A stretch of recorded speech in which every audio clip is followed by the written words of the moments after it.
Assalamu alaikum. Hi guys, this is Mama Rashid Rana and welcome back to my another video. So আজকের ব্লগটা অনেক important হতে যাচ্ছে। So আজকের ব্লগটা হচ্ছে অ্যাপয়েন্টমেন্ট এটা কিছু আপডেট দিব, আর ভিসার কিছু আপডেট দিব, আর কেন আমাদের রিজেক্ট করতেছে সে ব্যাপারে কিছু আলোচনা করবো। আর কেন রিজেক্ট করতেছে এই নিয়ে কিন্তু ব্যাক টু ব্যাক আমি অনেকগুলো ভিডিও বানাইছি, বাট আজকের যে টপিকসটা আলোচনা করব সেটার মধ্যে কেন রিজেক্ট করতেছে এই ব্যাপারটা মাস্ট বি ইম্পর্টেন্ট। সো এই জন্য এই ব্যাপারটা এখানে রাখছি। সো আজকের ব্লগটা যদি আপনাদের কাছে ভালো লেগে থাকে অবশ্যই আমার চ্যানেলটা লাইক কমেন্ট সাবস্ক্রাইব করে পাশে থাকবেন, আর পাশে থাকা নোটিফিকেশন বেলটা অবশ্যই বাজিয়ে দিবেন। আর যারা আমার ভিডিওটা দেখতেছেন বাট এখন সাবস্ক্রাইব করেন নাই তাদের কাছে রিকোয়েস্ট ছিল চ্যানেলটা সাবস্ক্রাইব করে অবশ্যই পাশে থাকবেন। ভাই আপনাদের সবার কাছে তো আমার একটাই আবদার, তাই না, যে চ্যানেলটা আমার অবশ্যই সাবস্ক্রাইব করে পাশে থাকেন। বাট এই একটা আবদার, আর আপনাদের যত ধরনের প্রবলেম আছে সবগুলো কমেন্ট বক্সে কমেন্ট করতে পারেন, সমস্যা না, আমি বেসিক্যালি সবার কমেন্টের অ্যান্সারগুলো দিয়ে থাকি।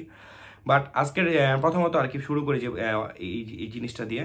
সো এখানে একটা স্ক্রিনশট দিয়ে দিব, সেটা হচ্ছে ফেক অ্যাপয়েন্টমেন্ট ডেটের স্ক্রিনশট। যে আপনাদের যদি এরকম কেউ অ্যাপয়েন্টমেন্ট ডেট দিয়ে থাকে অবশ্যই বুঝে রাখবেন এটা ফেক। আর অনেক আরেকটা কমেন্ট থাকে যে ভাই নুরস্তা যদি অনলাইন না থাকে সো সেখান থেকে ফিডব্যাকটা কি আসে, অবশ্যই সেরকম একটা ফিডব্যাক আসে, সেই ফিডব্যাকটা আমি এখানে দিয়ে দিলাম। সো সেটা হচ্ছে আপনার নুরস্তা যদি অনলাইন না থাকে, পাসপোর্টের সাথে যদি মিল না থাকে, সো এরকম একটা ফিডব্যাক আসবে যদি আপনি মেল করে থাকেন। সো এই দুইটা টপিক সবার যতবার জানা আছে, তারপর যাদের জানা নেই অবশ্যই তাদের জন্য অনেক ইম্পর্টেন্ট। সো আজকে যে প্রথমত অ্যাপয়েন্টমেন্ট ডেটের আপডেট দিব, সো অ্যাপয়েন্টমেন্ট ডেটের কিছু আপডেট দিব, আর ভিসার আপডেট দিব, ভিসার কিছু আপডেট দিব, সব কিছু একদম প্রমাণ সহকারে।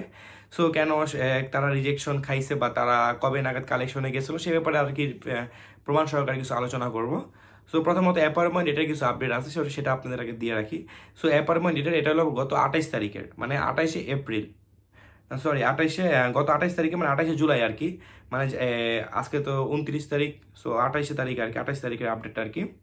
সো সেখানে হচ্ছে যে 15 তারিখে কিছু মানুষ অ্যাপয়েন্টমেন্ট ডেট পাইছে, সেগুলো সব টুবে আমার সব হোয়াটসঅ্যাপে নক দেওয়া আর মোবাইল নাম্বারে মানে সবাই ফোন দিয়ে আমাকে আপডেটগুলো দিছে। সো এটা হলো এপ্রিলের 15 তারিখ, এপ্রিলের 16 তারিখ, এপ্রিলের 17 তারিখ, এপ্রিলের 10 তারিখ, এপ্রিলের 12 তারিখ, এগুলো হচ্ছে অ্যাপয়েন্টমেন্ট ডেটের যে আপডেটটা আছে সেটা হচ্ছে অ্যাপয়েন্টমেন্ট ডেটের আপডেট। সো এখনো বর্তমানে অ্যাপয়েন্টমেন্ট ডেটগুলো দিচ্ছে, আর বর্তমানে 5-6 দিন পর, এক সপ্তাহ পর হয়তো বা বিএফএস গ্লোবাল আবার পর্যায়ক্রমভাবে আগের মতো কার্যক্রম শুরু হয়ে যাবে। সো এটা নিয়ে টেনশন করার কোনো কারণ নেই, তাদেরকেও আস্তে আস্তে ফিডব্যাকগুলো অ্যাপয়েন্টমেন্ট ডেটগুলো সবগুলো আস্তে ধীরে পাবে। আর এখন যে ব্যাপারে আলোচনা করব যে ভিসার আপডেট। ভাই ভিসার আপডেট এখানে আমাকে অনেকেই ফোন দিছিল, 24-25 তারিখে ফোন দিছিল, ফোন দিয়ে বলছিল ভাই বিএফএস গ্লোবাল কবে নাগাদ খুলতে পারে, কারণ আমাদের যে মেসেজগুলো আসছে রেডি ফর কালেকশনের মেসেজগুলো আসছে, আমরা কবে নাগাদ যাবো কালেকশনের জন্য, কি আসলে বিষয়, এই ব্যাপারে অনেকে আমাকে প্রায় 10-15টা ফোন আসছিলো। সো সে তাদেরকে আমি বলছিলাম যে 28 তারিখে বিএফএস গ্লোবাল ওপেন হয়ে যাবে।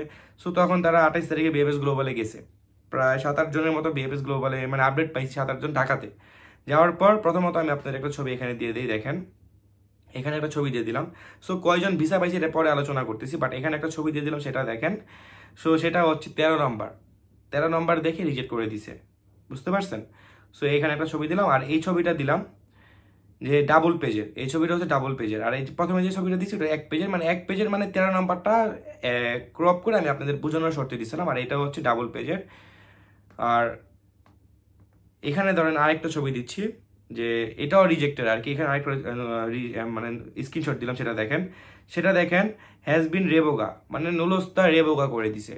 আমি অ্যারো করে দিচ্ছি, সব কিছুতে আমি গোল করে অ্যারো করে দিচ্ছি, রেবোগা করে দিছে, মালিক নুলস্তারা রেবোগা করে দিছে, মানে রেবোগা মানে কি মালিক নুলস্তারা প্রত্যাহার করে দিছে। ঠিক আছে, এখানে সব কিছুই ঠিক আছে। 13 নম্বরটা কেন থাকে যেটা পরে আলোচনা করতেছি, বাট রেবোগা নিয়ে আলোচনা করি। এখানে সব কিছুই ঠিক আছে, বাট মালিকের সাথে যে থার্ড পার্সন আলোচনা করছে বা সেকেন্ড পার্সন মালিকের সাথে যে আলোচনা, দালাল বলেন বা থার্ড পার্সন ব্রোকার যে নামে যেটা ছিলেন, সে আলোচনা করে তার সাথে মন মানসিকতা হয়তো বা ঠিকঠাক মতো মিলে নাই। সো টাকা পয়সা লেনদেন হয়তো বা কোনো ঝামেলা হয়েছে, সেই জন্য মালিক নুলস্তাটা রেবোগা করে দিছে।